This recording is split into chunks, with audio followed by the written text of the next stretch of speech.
It is Monday, and that's hot off the shelf time with our fabulous YouTuber from We Fancy, Xander, joining us as ever. Good morning, Xander. Good morning. Your hands, they look a bit pink, like salmon. Have you burnt them?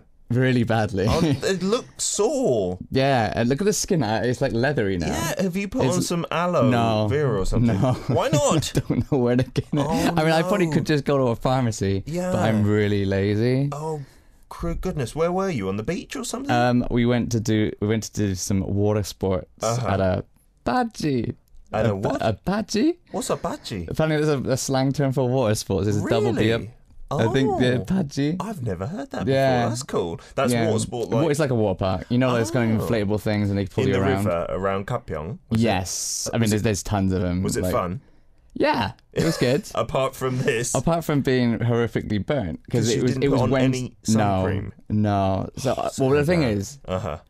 I was wearing a rash guard. Okay. So down to you can tell that the line stops here. Yeah, so it was effective up to your hands. Yeah, and then because we bought a motorbike or like a kind of like a scooter thing last week to get around. Yeah. I basically thought, like, well, now my hands are so red, I need to even out my tan. Yeah. So I decided to ride back to Seoul from Gapyeong, which is like 2 hours on this scooter without a long sleeve t-shirt. Without any sleeves? Yeah. So now your arms are burnt a bit? And my legs. Oh, no. To the same degree, but because my hands got it double, because I wore the rash guard on 2 days, because we went twice. Oh, wow. Yeah, so I'm really, really badly burnt. Please take sun cream with you next time, Sam. Yeah. I mean, lesson learned? It might come off in the water. I suppose you're meant to reapply every time you go in and out of the water. Yeah. It is a hassle, I ain't got time for that. It does prevent burning of skin, which is not good for your long-term skin health. Today's hashtag, before we get into the rest of the things, is, I always forget the hashtag, don't I? Chat. Suda. There we go. Is it cat in French? Is that what it is in French? Really? I think you said you pronounce it a different way, I think it's the same spelling. Maybe there's something on the A. Oh. I think that's a cat. That's Correct me if I'm wrong. Live stream cat audience. In French, I wonder. Is there a different word for the meow cat? Oh no, that's what I mean. Cat is chat. The spelling. Yeah, I think so. Okay. To be honest, I don't know. It's been a long time since GCSE French, so. So, Xander, who do you usually chat with most? Your subscribers a lot as well. Oh yeah. But with your fellow partner in crime, Happy, how often do you have a chat? Every day, constantly. There's at least several times a day that we have to relay messages to each other via like messaging apps or call in or face to face. Never calling. Really? No. Is it always apps? What?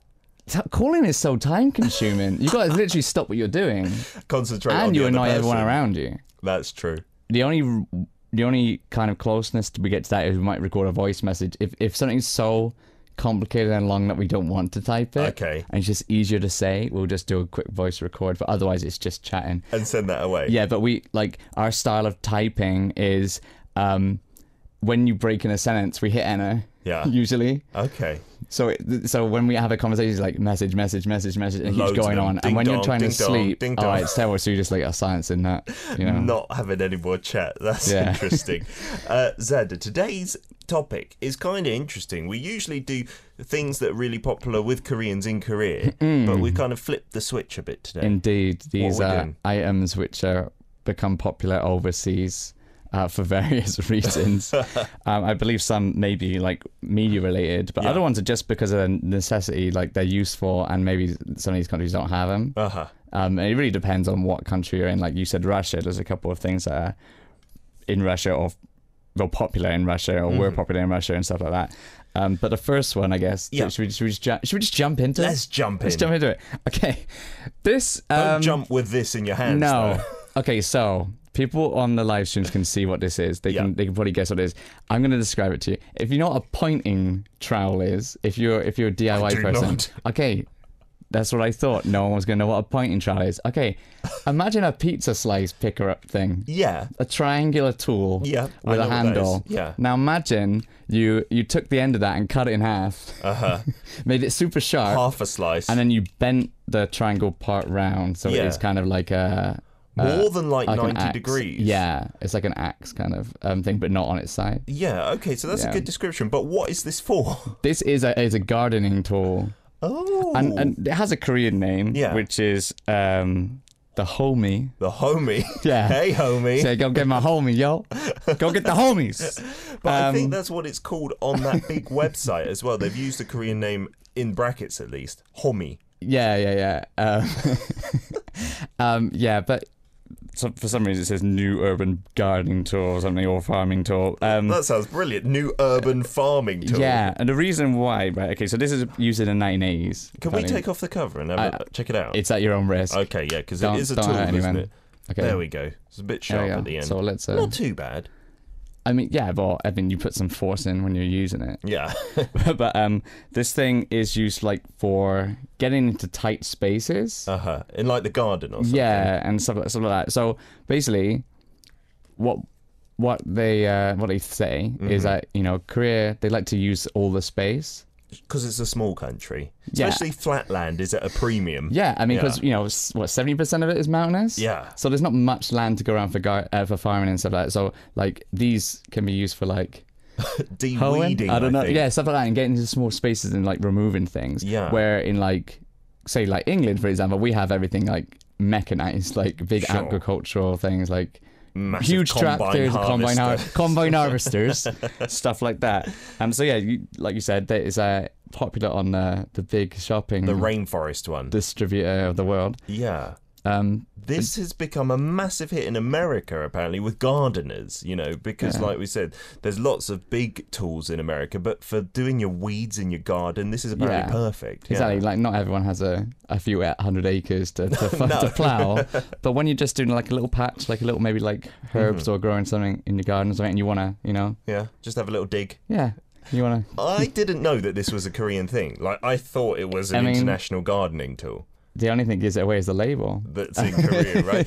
It doesn't. Yeah, you wouldn't guess it because it looks very similar to other ones. It's like just little spades. It's literally if this was double on the other side, it would just be a pointing trowel which is bent over, or just a hoe, like another like How a kind do of thing. How do you know your like gardening equipment so well? Pointing trowel. Literally, like what I've seen, I knew him. I knew what they looked like, so I was like, that looks like something. So I just looked it up. I actually just looked for trowels or a grouting tool. Okay. But grouting tools can be like so many different shapes. I didn't think that would be a very accurate descriptor. I see. But a pointing trowel or a brick trowel, they're all different sizes. Nice. But bend that over and cut it in half. And it's pretty similar. But this, in this exact form, has proved really popular on that site. So much so that I think the price in America is crazy expensive compared to in Korea. Well, we got to get our own back in some way, right? You know? I suppose so. I've heard this is 17 times more expensive on that website than it is in Korea. It's like a couple of dollars here and well over 20 well, there. Anyway, it's not exactly light. No. So... If you don't know how it works with that website, if you are one of those distributors or like suppliers, you got to send all your stock to Amazon, which costs a lot of money. Okay. And then they fulfill it for you. And then they ramp it up. Yeah. So like, it makes kind of sense, but like, there's so many like little odds and ends shops or like little, you can see these everywhere. Like, I've used them in Korea once to get shellfish out the mud flats in Amyeon-do. They give you one of these and you dig the sand. Yeah. They're super good to do that, actually. This is the homie, product number 1 that is popular abroad, especially in North America. Product number 2, Xander. Yes. Oh, shh. Did you bring in a little baby? Hey, don't try and put that on me. You're going to make me look weird. No, this is my daughter's. But I hope she's not watching because she'll freak that I've stolen one of her toys. But this is the product. Not the doll itself, but what it's wrapped up in. So what is this, Xander? This is a podegi. A podegi. A podegi. It said like a homie as well. Podegi. Podegi in the Korean pronunciation. Podegi. But what is it to do then? Okay, it's a way of attaching a baby to your back. But I've seen people do it with other things too. It's not just babies, but this is what it's become popular for overseas. Yeah. You've seen people in Korea carry other things on their backs with these? Have you never seen anyone carry other things on their backs? With this podegi? Something like it, but not exactly nice and patterned and quilted like this, but they've used it to carry like boxes and stuff. I've seen that. Like cloths, general like just material blankets like that. Yeah. Right. Yeah, I have seen that. That's right. But this is designed specifically for kids, hence the like patterns on there.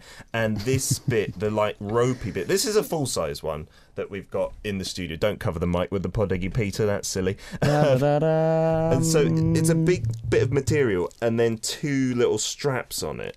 Yes. It looks like a baby changing mat with 2 long arms on the side. Yeah, you could use it as a mat, I suppose. And it's got some pockets in here, right? Yeah. Have you used this? Because you've not got kids. All my children I have, all my illegitimate children I have, I've been using these constantly. No, I've never used them. I've just seen other people use them. But I've mainly only seen older women use them, to be honest. Like, like not even Ajum, like how many grandmas, yeah. You're right. Even in Korea, the majority of people who use them are not the actual mothers of the babies, but the grandmothers. To be honest, I hardly ever see mothers with babies. Ever. Where do you hang around like Gangnam mummies? I'm going to get Sirloin because he's a perfect size for this. So do you know how to tie this up and stuff? Yeah, I learned. Can I see? I want to see you do it then. The thing is, basically I watched an instructional video, and there's two different ways, but like there are so many opportunities to drop your baby. It is true. It's you like this isn't safe until you get it attached. It's not really safe. Okay, so I'm gonna have to lose the mic, or at least like try and shout. Okay. Maybe it's gonna echo. There we go. So. Right. You get first the thing to do, you get your baby and you shove it on your back. You got to bend over like this. Yeah. I can't believe I'm bending over on the radio. People who are experienced doing this are quite good. They then hold the baby in place with one hand. Yeah. So I'm just gonna freeform it. I'm just gonna so as far as I remember, you get it around the baby. So you get the big bit of material that's like the blanket part. Oh, I dropped the baby. Oh, careful, Xander. Okay, first, before that. We got to fold this over, otherwise that is a crucial step. Folding it over once at the top. Yeah. I could have dropped my baby. Okay, I'm gonna put my baby on the table. Let's get the podegi done first. There is a crease where you're meant to fold it. Look at that. It's quilted in. It's already plaited in. That's right. Yeah. I don't know what the fold is for though. Come on. Really? Is there a reason? Like I'm doing the dolly one much more easily because there's a pocket for the doll. Okay. Shove my baby on my back. I'll hold it in place. There we go. Okay, hold my baby for you. And then Xander's putting the blanket part around the baby. Yeah. Okay. And you gotta get it in real tight. Yeah. You gotta get it tight like this. Okay? You don't want the baby falling. And what you gotta do? Okay, so here's the key. You put this side over here. So let's say left hand to your right side of chest. Yep. Take the right hand side, and then.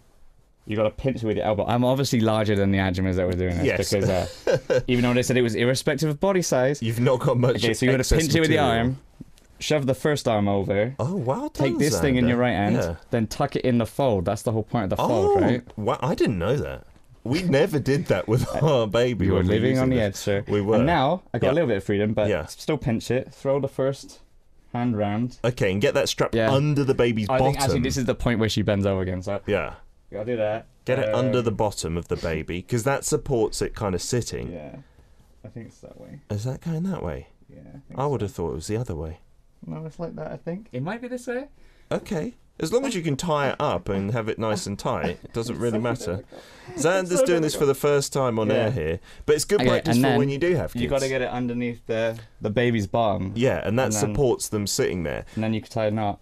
And like it looks really simple and stuff, but it's not bad at all because it supports the baby, and they often fall asleep like that. Like we've used it many a time. There you go, Xander. No hands. See, turn around, and baby is there. Nice and comfy. Maybe have the material up on the back a little bit so he doesn't fall out. But the strap under the bottom, that's the key point. Love it. All right. We'll be back in part 2 to talk about some other products while Xander has a little jump around. We got Super Junior's D and E, Donge and Hunyok, Baochu, Moributo Paikukaji. We're back for part 2, hot off the shelf. We did the podegi there. So for anyone who missed it, I've got the little dolly version. And this one's a bit of a cheat because look, on the back, the doll is in a pocket. So that's not how it actually works, yeah. The way you did it, Xander, though, seriously, for a first time, that was really impressive. I mean, obviously it's not a real baby. Yeah, so you feel less pressure, but... Yeah, I think also she did a little bit higher. Obviously, I'm not a woman, so I don't have any natural, reference point in my body sure. to do it. Just putting it above your rib cage, I think, is good for guys, so it can kind of hook on there. I did it a few times when my kids were younger, and you just walk around with the baby on the back, they'd fall asleep, they'd be able to look at this and that.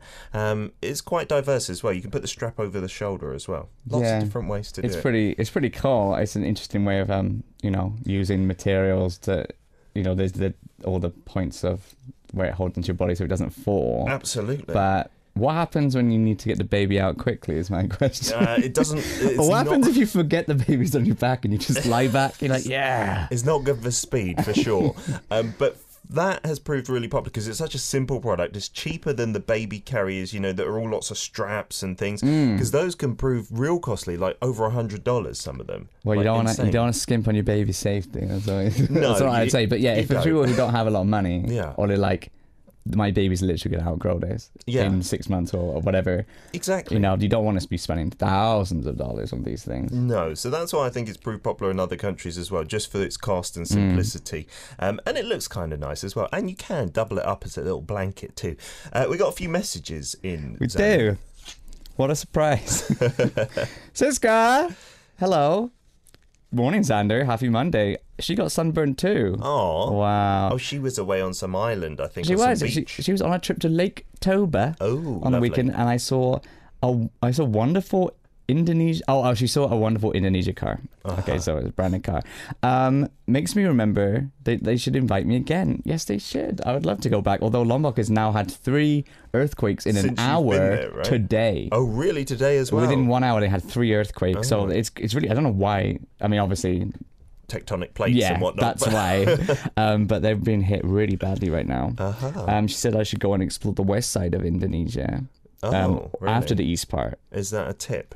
Okay. Yeah, let's go and see the rest of Indonesia. Lovely. Beth on Facebook was saying, hi everyone, I always held my young babies in front of me and my older babies on my back. Maybe at the same time, Beth, that's real efficiency with parenting. But you're right, I think for Western parents with those baby holders, for the young kids, they like to have them where they can see them in front of them.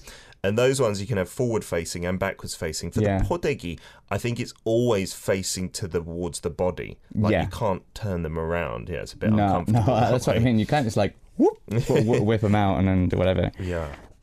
We got one from Annie from Singapore. Hello, Xander and Peter. Hello. Xander, has a sunburn? Applying some aloe vera gel might help soothe the affected area. Definitely. The doll with the podegi is very cute. I don't know, it's a little bit creepy. Like, I'm creeped out by most dolls, and this one is one of them. I don't like the hair and the eyes, and it's a little bit creepy. Daddy. And this one came with a little shower set as well as the podegi, and it's got a bathrobe, but we've lost that, so she's in the nude at the moment. That's why she's covered up in a blanket. We'll leave her over there. And Xander, part 2, what is the little theme for this mini segment? Well, you know how everyone loves food and stuff, and it's in the intro of the show. Yes. So we always mention food, even though sometimes we don't do food. Yep. Kind of confusing sometimes. But yes, we have some edible items, which is great because I didn't have any breakfast. I actually didn't get up early. This is proper breakfast food as well, both of it. Yeah. You probably know what these are if you watch any like video hosting websites with advertising or any dramas and stuff. You probably know what these are. Of course, right? So what is this? And this is popular as well abroad, isn't it, right? Yeah. And it's a stick of coffee?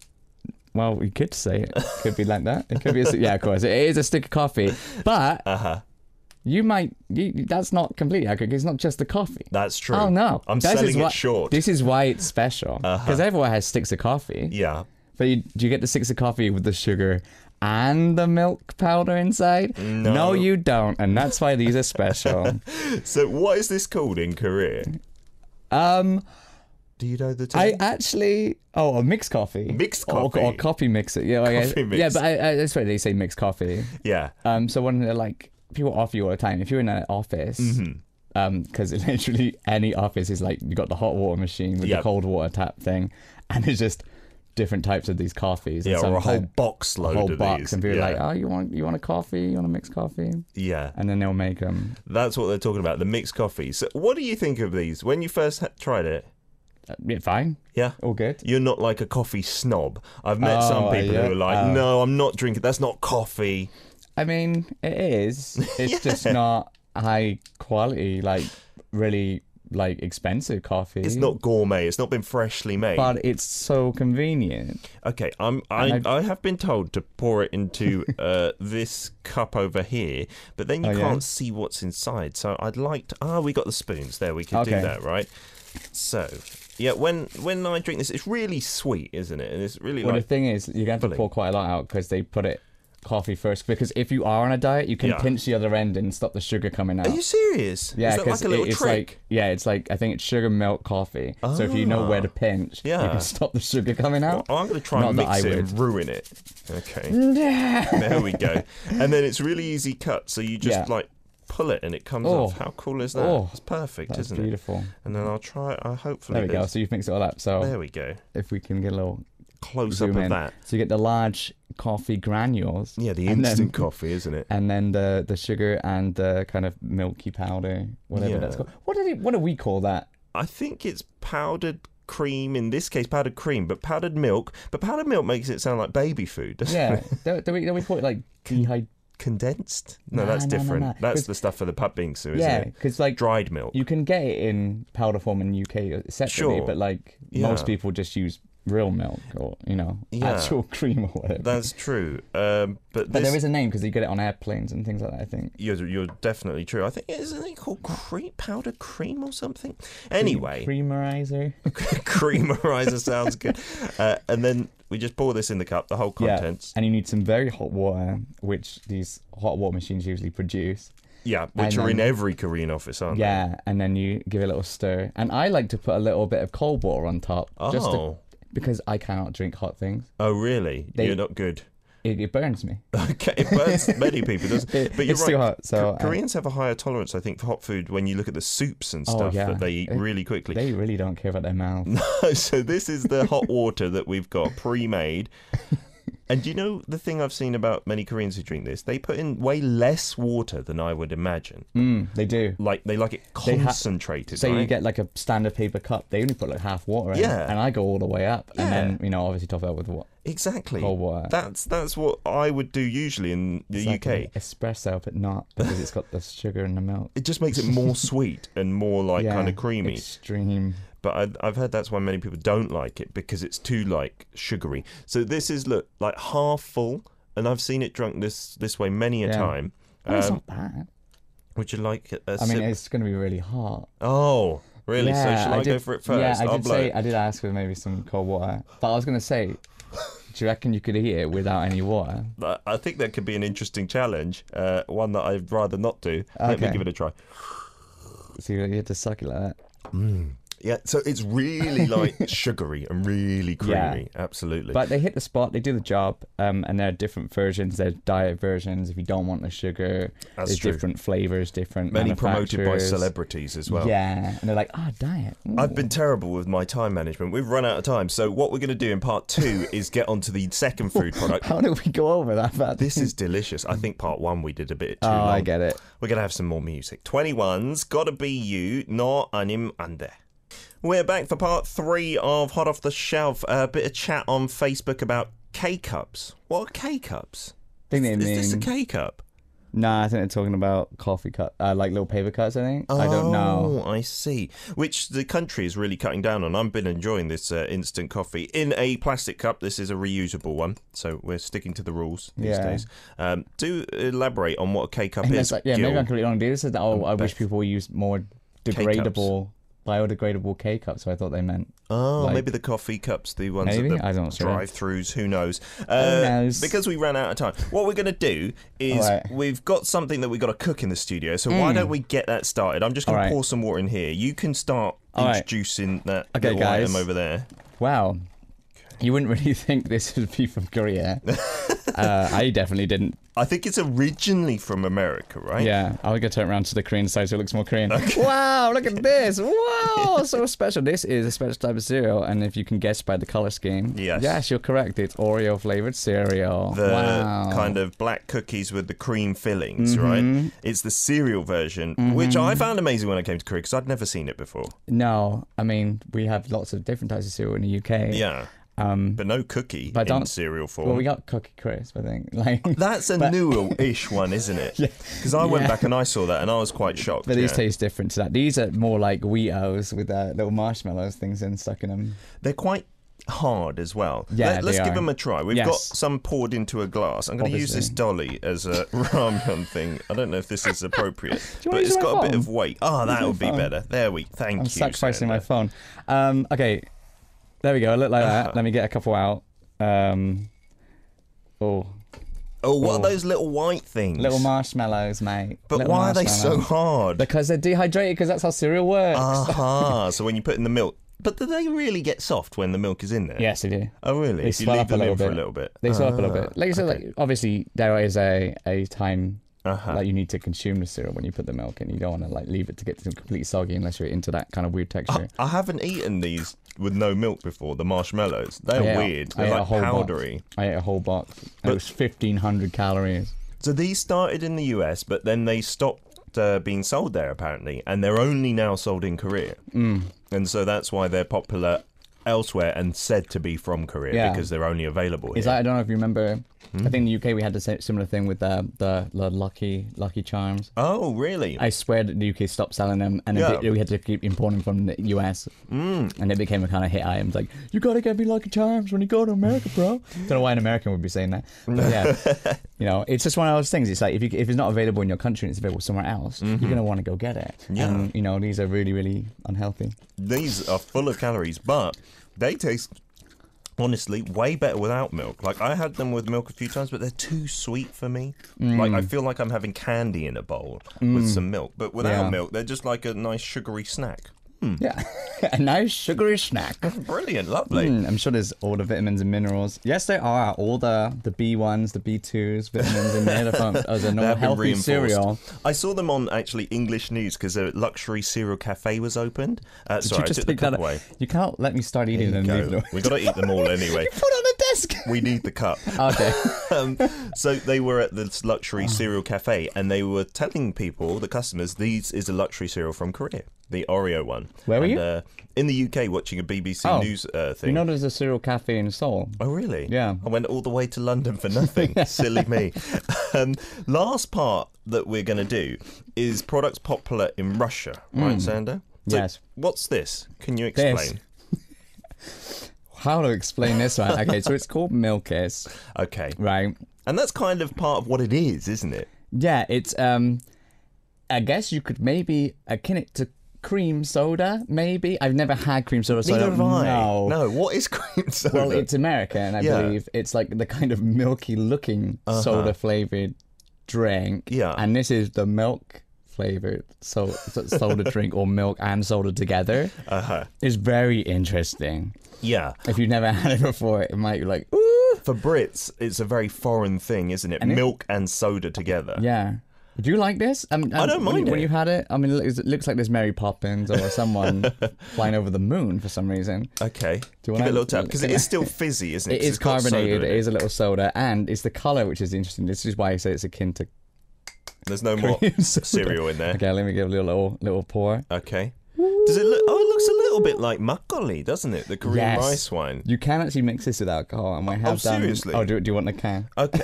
Have a bit more, Xander. So our listeners can see it better. Okay. So there it is. It doesn't look very appealing, the colour, does it? But yeah, you're right. It does look a bit like makgeolli without the sediment. Or if it had sediment in it. Kind of fruity, doesn't it? Like, if you want to put it that way, flat lemonade a little bit, doesn't it? Yeah, exactly. But when I first had this, I was pleasantly surprised. I don't drink it often, so this is a long time. So cheers. Okay. Cheers.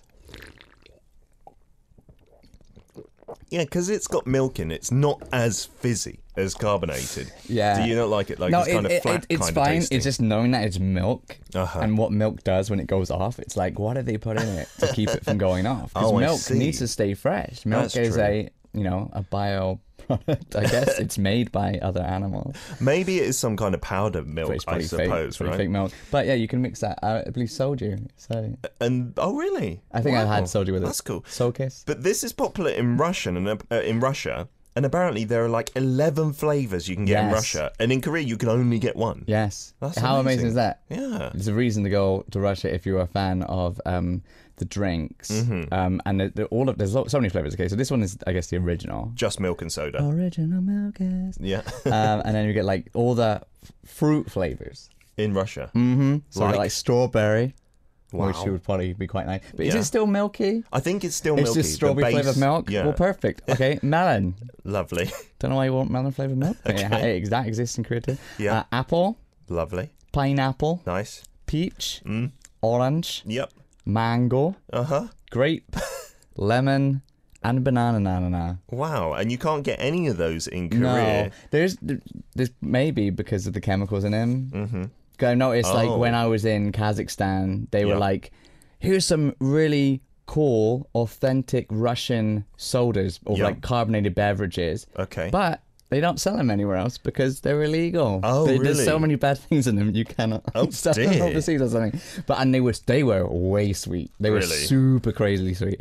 So it might be something like that. But like that is so cool that there's so much of a selection. Definitely. There. And also, just speaking of different flavors, I saw that someone has now brought out strawberry flavored soju. Really? But someone sent me a picture, but they were in America, and I'd never seen it in Korea. Maybe so I'm that's kind of another annoyed. thing that's not in Korea. I'm kind of annoyed. Where's the strawberry flavored soju, huh? Here, this last product, Xander, before we leave you guys, also popular in Russia. Yes. It's a toshirak. Well, it says toshirak on it. Which is lunchbox, right? Yeah, but I think it's just got Surprise! Noodles in it. It's just got noodles in it. It is just instant noodles, isn't it? But it's in a funny shape compared to the usual ones, It's in a rectangular shape. Just like a lunchbox, I suppose. So it fits in this box shape. Uh-huh. Yeah. And this is also popular in Russia, right? Yeah. Which is weird, because this is not popular in Korea, I don't believe. They say the shape reason is because it makes it more smooth on rocky surfaces, or that is a byproduct of the shape. Because you know how like when you buy the ramen stuff, it's in a circle, in a bowl, right? In a bowl kind of shape. So it's only a small surface area in contact with the table. Yeah. It's a bit wobbly, I suppose. This one's just square. I don't really know. But look at this. I'm wobbling. And it's fine. So this is apparently good to eat when you're commuting, like on a train or a boat, which is often the case. Yeah, isn't that kind of, I mean, they got to draw their special reasons from somewhere. I wouldn't say that was the most special reason. Like, this is innovative. It's now a square. But this takes up 60% of the instant noodle market in Russia. That's what our writer told us. And it's been popular since 1990. So for decades. It's really interesting. I've just spilled some stuff on my script. Don't worry. You did. I'll have a nice flavoured script. So it looks pretty standard though, right? Like it is literally ramen. But the thing is, toshirak is a bit of a misleading name, I would say, because I would assume there would be some banchan and there'd be some meat, like that kind of fish. One of the first episodes we did was lunch boxes, wasn't it? Yeah, fish sausage with some kimchi in there. That's where what is I'd that? expect. It's just some noodles. Well, let's give it a try. Just dragging it across the table. No regard for the script. It's just ramen. It's just same. It tastes same, nice. Same. It tastes very similar to shape. a Yukgaejang one that they have, which is another brand, but it tastes very similar. Okay. It's nice, but I don't see why that alone is popular. Xander, we've run out of time. But enjoy your ramyun. Thank you. We'll see you next Monday. Thank you. Goodbye. Love you. Thank you very much indeed. Next week. One last song. This is EXID's DDD or Toldo.